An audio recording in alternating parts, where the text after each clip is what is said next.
late joiners. I don't know that Dr. Bledsoe will be joining or not, but we do have Senator Irvin and Representative Gray, I think, will be joining us in just a minute. So I'll go ahead and call the meeting to order, and we'll wait for them to take care of our business. But I did want to let you know, oh good, Secretary Key is here. I'm just starting to call our meeting to order, Secretary Key. We have one item on our agenda. In order to address this item, we will need to consider our rules of process and procedure that we had set up, where we had agreed to have advance notice of our meetings and advance agenda. Oh, Senator Irvin is having trouble. Hang on just a second. We are on live stream now, and I will send Senator Irvin the Zoom link again real quick. So what I was just saying was we will need to have a motion to suspend our rules related to the notice provision, sending out the agenda to the committee meeting members as well as to the public. We did send this out last night, but it is a short notice. And then we did have an agreement with the committee that we would not deal with or try to expend any funds in the $250 million set aside until after October 1st. But we have learned information related to the Unemployment Trust Fund that September 30th is a key date, and we need to have this taken care of before then. So sorry, I'm doing two things at once. So those are the motions that we will need to consider. Now let me send this to Ms. Lang. This is Lang. Go ahead. I'll make a motion to suspend the rules, take this up as an agenda item. And I second it. So when you compare that to the Big Ten, who did postpone its season, Okay. but never stopped practicing and never stopped having its own kind of training camp, I am concerned. Thank you. We have a motion and a second to suspend the rules. I do see Senator Irvin has joined it. We have Representative Gray. I'm glad we have the whole committee here now. We're missing, I think we're still missing Dr. Bledsoe, unless that is maybe his number that's called in. So he'd be the only member that's missing. But we've had a motion to suspend the rules and a second. And does anybody have any questions or discussion on the motion? Okay, all those in favor of the motion, please signify by saying aye. Aye. Aye. Thank you. Any opposed? Like a little Mountain West segment after this and just say. Okay, the motion to suspend the rules has passed. So now let's consider the issue of the vote that we had taken previously related to the funding, and we'd like to consider funding into that $250 million set aside prior to October 1st. We have a motion on that. I'll make that motion. Thank you, Secretary Preston. Is there a second? Second, Johnny Key. Thank you, Secretary Key. Any discussion or questions on that motion? Thank you. All those in favor? Oh, Senator Irvin, did you have discussion or questions? No, it's ready to vote. Thank you. All those in favor, please signify by saying aye. Aye. Aye. Aye. Thank you. Any opposed? Nay. Okay, I know there was a nay. Was that Senator Bond? Thank you. Was there any other opposed? I would like to make sure that we keep track. Okay, thank you. So the motion has passed, and we do have a proposal from the Department of Commerce. And Secretary Preston, if you could go ahead and explain this, we would appreciate it. All right. Thank you, Madam Chairman and committee members. Appreciate everyone getting together again on short notice. And sorry we didn't have this ready to go on Wednesday, but we were still calculating the numbers of where we would need to be. If I back up to, I went back to my notes, it was at our June meeting where we first presented the issue about the Unemployment Trust Fund and the potential of using some CARES fund to help offset the balance. So when we hit our test dates, that we wouldn't trigger the automatic increases that are in place. At that time, if you'll recollect, we were at a burn rate where our request then would have been $350 million to stabilize the trust fund. The good news is that today, as we're coming in on that test date, which happens to coincide with the end of the federal fiscal year, which would be the end of this month, September 30th, our burn rate has slowed down. It's a product of people going back to work, less people on unemployment. We're not spending as much through unemployment. So the number now sits at 165 million that we need to balance the trust fund. If we don't do this, it's going to trigger the automatic stabilization tax increase, which will increase the tax that employers are paying per employee. So we want to avoid that as a state. We've had a lot of discussion about this before, so I don't want to go into too much detail or belabor it anymore, but we're at the point where we can go ahead and make that transfer via the CARES. It's down to, I think, as low as we'd be able to get it and still feel comfortable about that number going forward to carry us throughout the rest of the year. So the request in front of you all today is $165 million from the CARES funds to assist on the UI trust fund to bring that balance up back above 750 million. I should say we're about 630 million by the end of the month. With the payouts, will be down closer to about 6. This brings us back above that $750 million threshold that we need to be.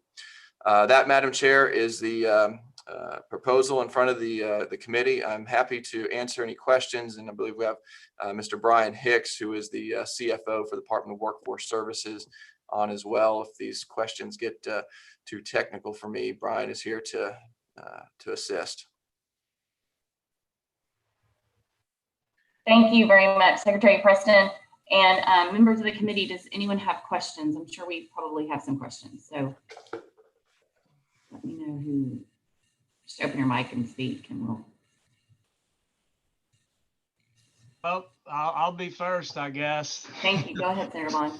Surprise. First, I think, this discussion of how to use this money, this committee's done some good work on these issues, but I don't see this as an emergency since we have in excess of $600 million in the trust fund.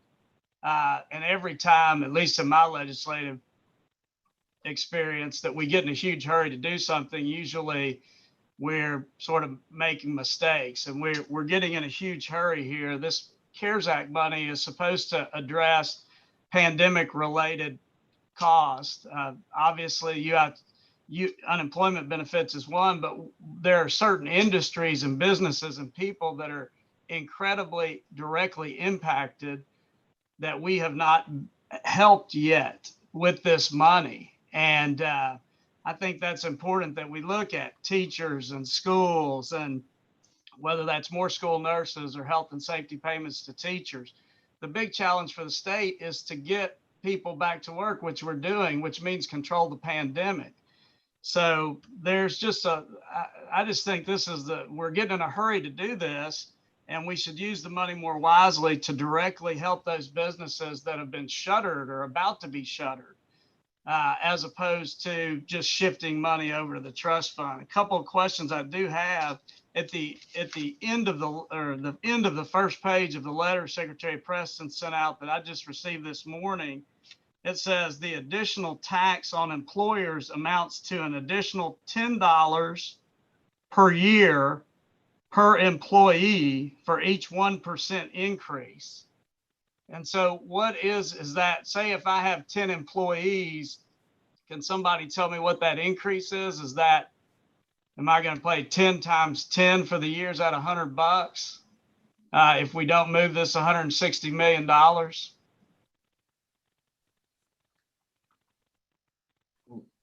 Yeah, Senator, that's correct. It's a 0.1% increase per employee. So yeah, it would depend on how many employees that you have based on that. So this would keep it at the current rate of where we're currently paying. So it's not reducing it. If we had more funds, we could actually reduce what the is paying per employee. But this keeps us at the rate that we've been at for the past year. And Brian, if you feel like need to elaborate any more, if you're on the call.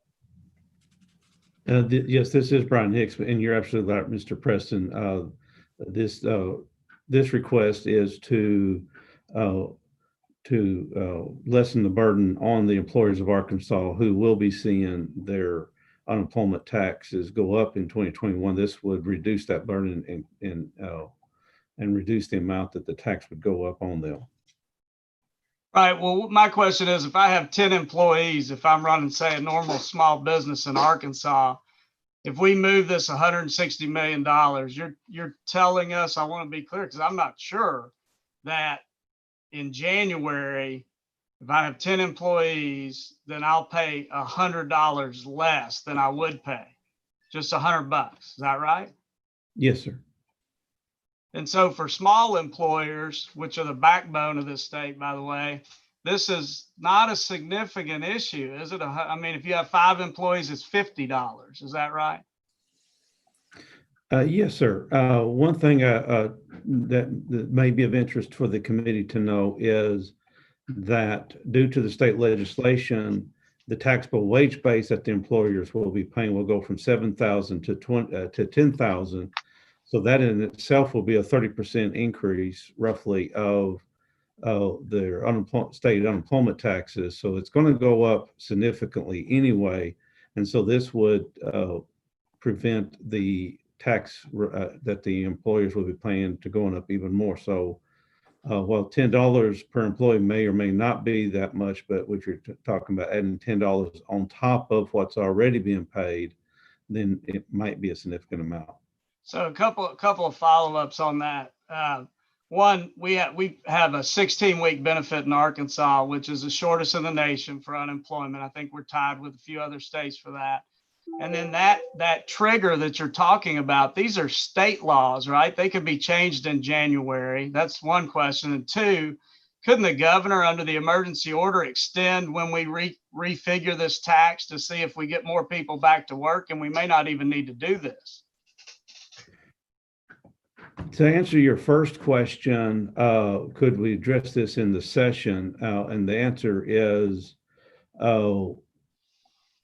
for the 2022 year, yes, because the rates would have already been set for 2021. For your second question of delaying the calculation date, that is also set in law, so that would would require a law change as well on the calculation date for the stabilization tax that the employers will be incurring come January 1. Well, the governor extended the date to pay taxes, I think, without legislation, if I'm remembering correctly. So, all right, I'll be quiet now and let somebody else have a shot. I don't think we need to rush to do this, though. There are tons of other needs out there for this one-time money that could help Arkansans and businesses that have been devastated. And where it's not a good choice for Arkansas in this period of time, in my opinion.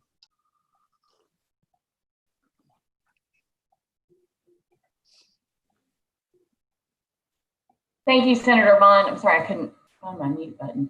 And I'm sure we have other questions. I have a question. Please go ahead, Representative Allen. Can you all hear me? Yes, sir. Okay. Yes. At the beginning of your comment, Secretary Preston, you mentioned that you did not bring this to our attention on Wednesday because you were still working on the calculations. Is that correct? Yes, we knew that it was coming, but we were trying to get the numbers of what we were going to need for to balance it out as we were coming in. As you know, these employment numbers are coming in on a week-by-week basis and then overnight. So we were trying to get the best info we had, and we got it on Wednesday, but it was too late by the time we had gotten into our meeting Wednesday afternoon. So we saw this coming ahead of time, correct? Well, we've seen this coming, and this is something that's been shared with this committee. As I said, we go back to June. We first presented this as an option for the use of CARES funds. Several other states have already done so at a much greater amount. So we wanted to put it on the committee's radar screen back then, and we talked about it back then. Had we made the transfer, it would have been $350 million based on our projections.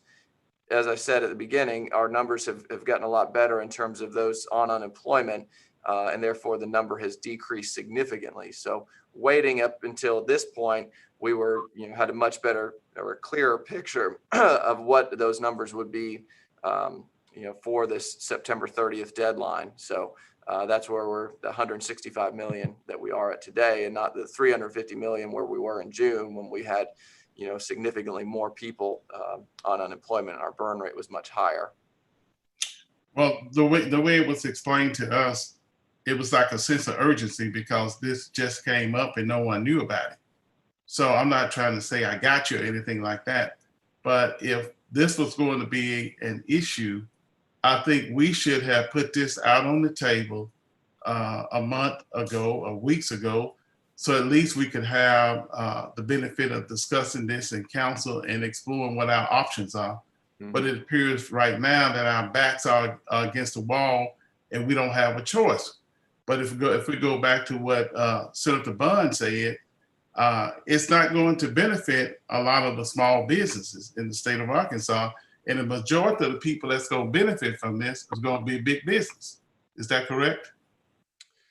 Those with more employees will, pay more in taxes on their employees. So those with more, it would benefit them more. And I'll apologize if this is rushed or at the end. It's something that, we thought that people were more aware of, but we probably should have talked about it a couple times as opposed to, just once or twice back during the summer. And brought it up again as an option as we got closer to this date. But there's certainly a sense in the business community that we've heard from that this is important, because otherwise this is the taxes going up on Arkansas businesses to the tune of $160 million that because we're putting in there, we're trying to help save that. Those with fewer employees, it won't be as significant, but the more employees you have, this is going to be, this is one of those taxes that's across the board just based on your number of employees. So I don't want to penalize someone because they have more employees.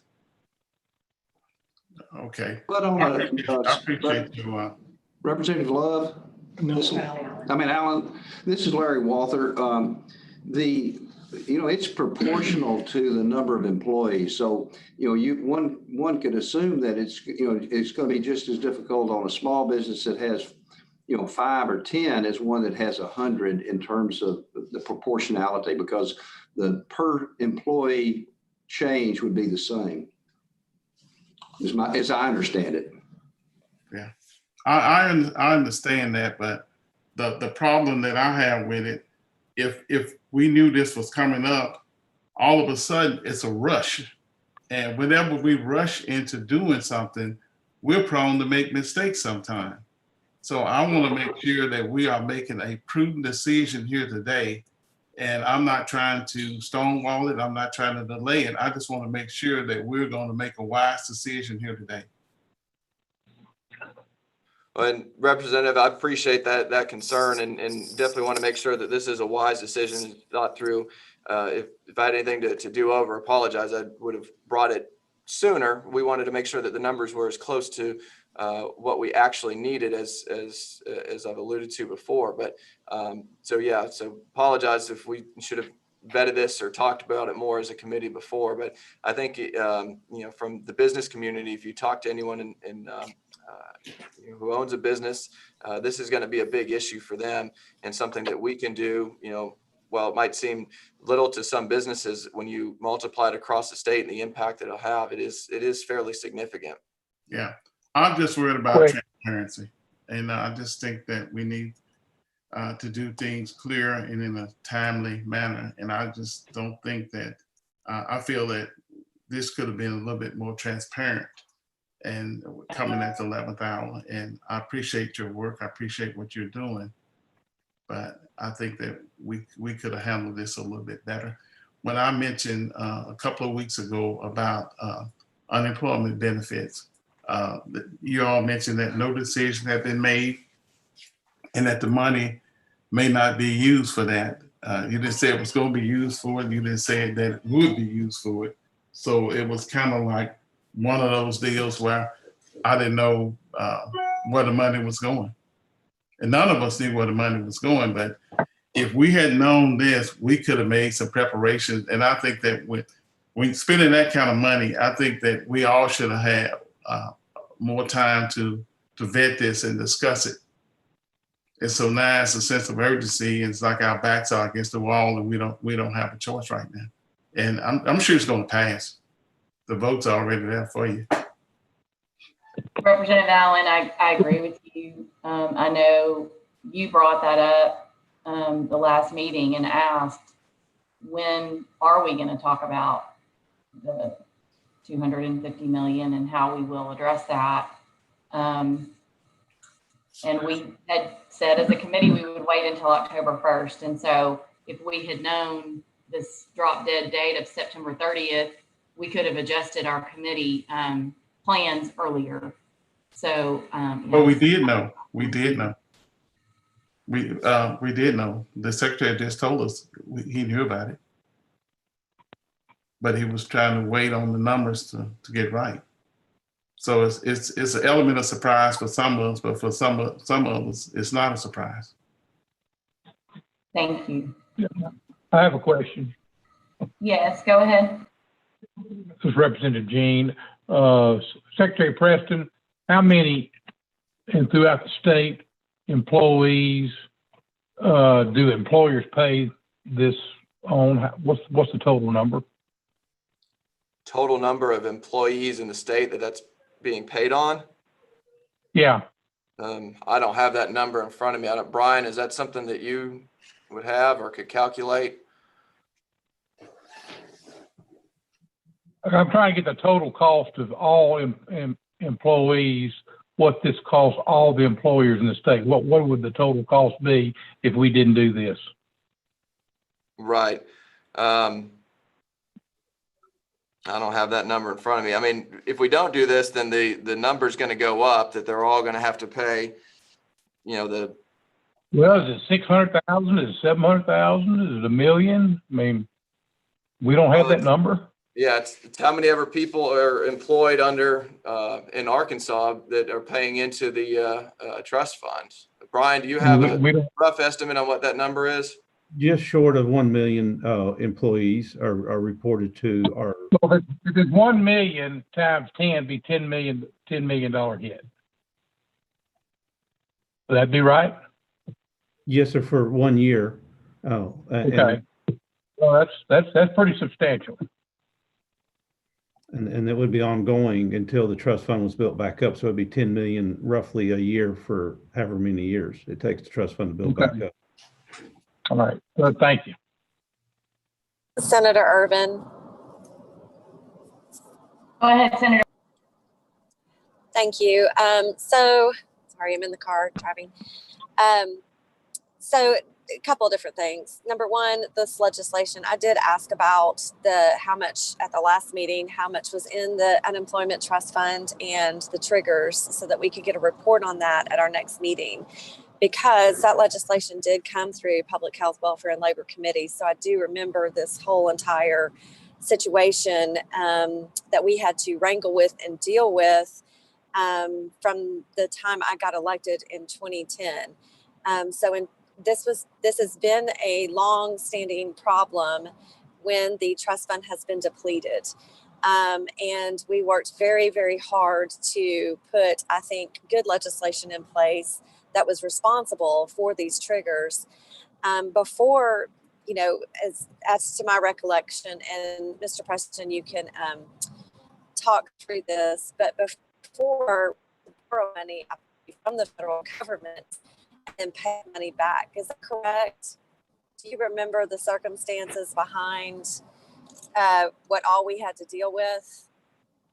You kind of cut out there a second, Senator, but I think I caught the gist of your question was that in the recession, yes, we depleted the trust fund and the state had to borrow from the federal government. And it took us a number of years to pay it back. This all predates any of my time in the States. I don't know the exact numbers, but I knew it took several years to get to that point. I think it took the legislation that you spoke of beginning in 2010 to get these triggers in place. To get our trust fund to a point where we are today. We're actually going into the pandemic in a very robust position. That's certainly helped us today to weather the storm, and why we haven't had to go back and borrow against the federal government like many other states have.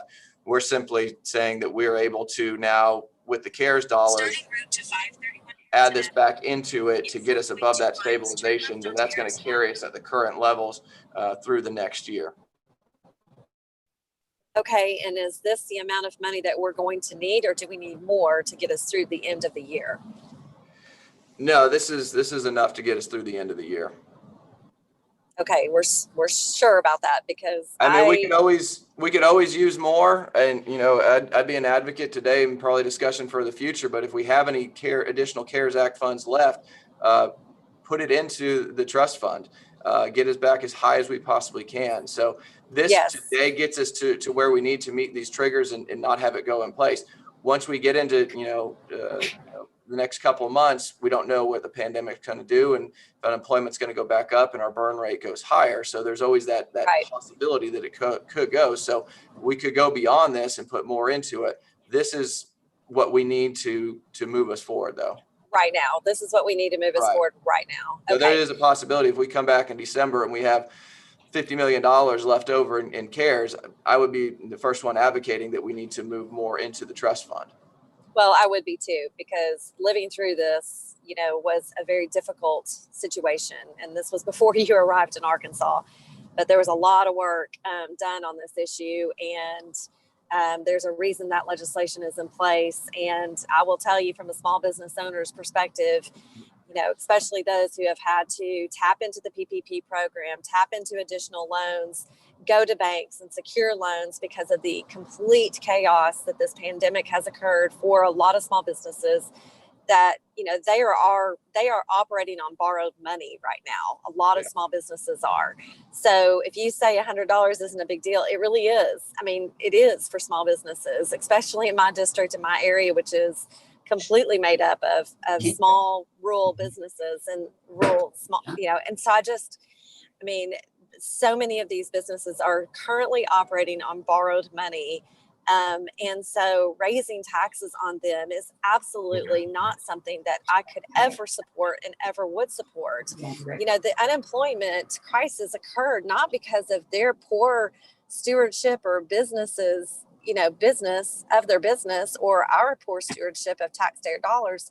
It happened, and none of us had any control over that. So to penalize our employers who are working around the clock to try to keep as many people employed as possible and take advantage of the federal programs that are available to them, I just cannot imagine why we would penalize them and not support this. So, I support more money going to this. I support this request now, but I also support, the full $250 million that we set aside to go to it. And I will say that now, because I just see what is happening to our, it's really hard to go down and drive down Main Street and see so many stores and windows that are empty. And it's as a result of this pandemic. And I'm just super concerned about it. So thank you for answering my questions. Definitely for this. I think we need to put more into it if it comes to that. Thank you. Thank you, Senator. Thank you. Does anyone else have any questions? And just a brief follow-up from me for the secretary or whoever. When we move this money over to unemployment trust fund, it applies to all employers, those who have done great in this pandemic economy, and those who still have employees, by the way. It applies to everybody, right? I mean, if my business, whether that's a grocery store or whatever, if I've increased my business 100%, I'm going to get the benefit of this. Isn't that right? That's correct. And so this is not targeted at those people who have struggled. I mean, yes, they'll get some benefit from it, small, but it applies to everyone. And that's what I'm saying. The CARES Act money should be targeted to those people who have taken a beating in the pandemic, or people that we've asked to make do extraordinary things, like our teachers and school personnel, like businesses who we know have taken a beating, whether it's hotels or theaters or all types of different things, who their businesses are getting crushed. And so we ought to be more particular about how we use this short-term money. Also, my second point to that is these are state triggers put in place by state law. And I want to be clear for anybody who's listening, we have over $600 million in this trust fund right now. Has the executive branch considered entering an emergency order to extend the triggers, since people are going back to work in Arkansas? Senator, I would just say that there is state law, and I'll go back to Senator Irvin's comments, that the state unfortunately was in a position in 2008 after the recession that they did have to borrow, that they didn't have these good laws in place. And because we have these laws in place, it helps us be able to stabilize that trust fund. Us ignoring the situation or waiting till just hoping that it'll come back and the businesses are going to prop it up, that's not good policy for us to intake on. So because we have these triggers in place, and because we have a means through the CARES Act to do it, and like you said, because it does impact everybody, all businesses, in my opinion, were impacted some way through this pandemic. If we don't give them this relief that they need, that's another burden that they're going to have to endure, no fault of their own, but because of the pandemic and what it's caused to them to have to lay off employees and now have to build back this trust fund. This is our opportunity to use funds that have been provided for us to support what the legislature did the course of those years that Senator Irvin alluded to. Well, let me say one last thing, then I'll be quiet because I know where this is headed. You agree that some businesses have been impacted much more greatly than others in this pandemic? I'd say that some have been impacted more, but there's not a business out there that has not been impacted in some way. Thank you.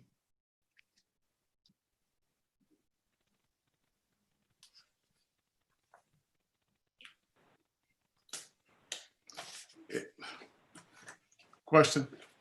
Go ahead. I'm sorry, I'm having trouble with my computer. Go ahead. I know this may not we may not be able to do this, but how can we, is there any way that we can prioritize needs?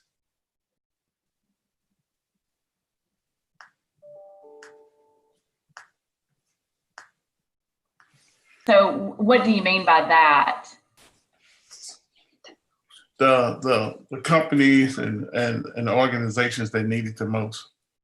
Okay, so are you referring to the unemployment tax that only certain businesses would pay more than others, or are you talking about the balance of the funds that we have for the CARES Act?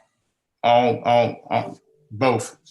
Okay, so I'll ask Secretary Preston to answer the question, but I think that the unemployment trust fund, the stabilization tax, is across the board for all employers, no matter big employer, small employer, hospital that's really busy, or hotel that has no people coming to stay. Is that correct? That's correct. Yes. Okay. So to your question, Representative Allen, and I know Representative Dean was going to ask this as well. I think one of the questions that we should consider is how much money do we have over the 250 million? And we've been looking at that, and I know Secretary Walther, DFNA have made some calculations. So Secretary Walther, would you like to speak to that? And while you're pulling that up, we do have funds that have come back from DHS. We have a 13 million. We have a 4 million. We're anticipating somewhere in the Avenue of about 8, possibly 7 to 8 million. We have 18 million coming back from the Ready for Business grant. So those, we've added those up, and you basically add those to the 250. So Secretary Walther, would you please speak to that? Yes, I'd be glad to. Thank you. With at where we are today, with the 250 million and with the reclaiming of money from both DHS and Commerce, and the amount that was kind of the residual balance, I calculate we have $278.7 million that has not been that this committee has not done anything with. If we take the 165 million out, that would leave 113 million for other projects. We still have to, if you'll recall, we have the vaccine. Hopefully there'll be coming at some time in the future. So we've got that $30 million if we need it we need 30 million for the vaccine. Larry? Yes. Larry, yes. you said 165 million. They did 160 million. I thought, Mike, did you ask for 165? 165, yes. And can you make sure and explain that?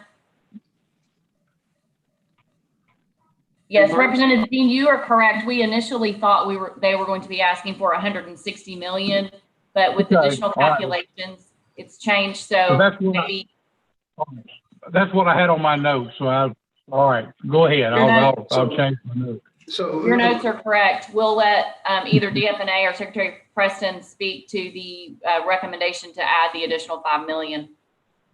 So, and that would leave 113 million. And then we have, a couple of items that we think would have priority if they occur in this calendar year. So that's where we are. 278.7 is the number that we're dealing with, less whatever we take out for unemployment insurance and anything else we want to do. And unemployment insurance is 165 now. Representative Jean or anyone, does anybody need an explanation of where we I've got another question. Go ahead, please. Larry, do we anticipate any more money coming back? Other than what we've discussed? As I look at it, there's a couple of areas where it could come back, but this is what we have been told by the agencies, that's both Commerce and DHS, that they feel confident that those dollars will be coming back. If you'll recall, Secretary Preston mentioned the 18 million, and DHS had given us some, and then I'm understanding from Secretary Smith that there's another 12 million coming back, and so I've added that back into the numbers. So that's how we got to the 278 million. But yes, there is a possibility of some more. I just don't know what it is right now. Okay, thank you.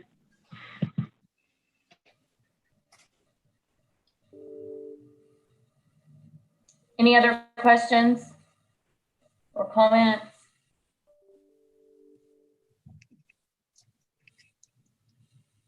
Okay, thank you. Is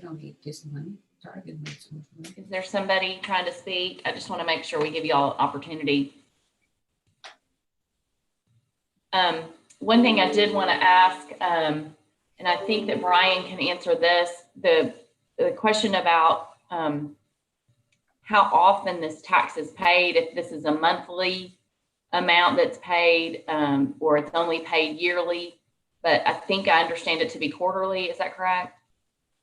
Yes, that is correct. It's paid every quarter. Okay, so the percentage is calculated each quarter in the employer. So it's not just a one-time payment, as we had earlier potentially discussed, it's quarterly. Oh, well, maybe I misunderstood your question. I'm sorry. It's $10 a year paid on a quarterly basis. And, okay. And so most individuals will earn their $10,000 early in the year. So so it's based on a quarterly tax, but the $10,000 tax is for a year's wages. The first 10,000 is taxed. Okay. That takes one quarter, however many quarters it takes to get to that amount. But the total amount would be $10 per employee per employer. Okay, that's helpful. Thank you. Does anybody else have any other questions? Do we want to consider a motion? I would make a I'll make a motion. Go ahead, Representative Jean. I'll make a motion that we fund 165 million to put in the unemployment trust fund. And I second that, Dave Wallace. Thank you, Representative Jean and Senator Wallace. We have already had a lot of questions and discussion. Do we have any additional discussion or questions at this time?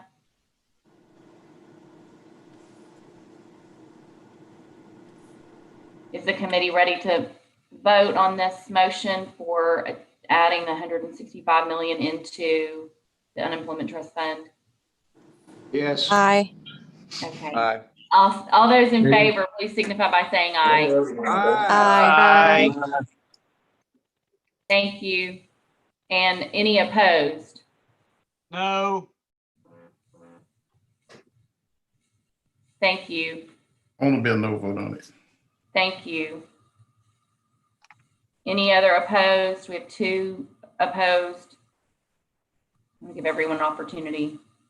Okay, thank you. So the motion passes, and I appreciate y'all's quick meeting. And we will get to work on, I guess, DFNA and Secretary Preston will get to work on the additional steps to make this happen. Thank you. Y'all have a good afternoon.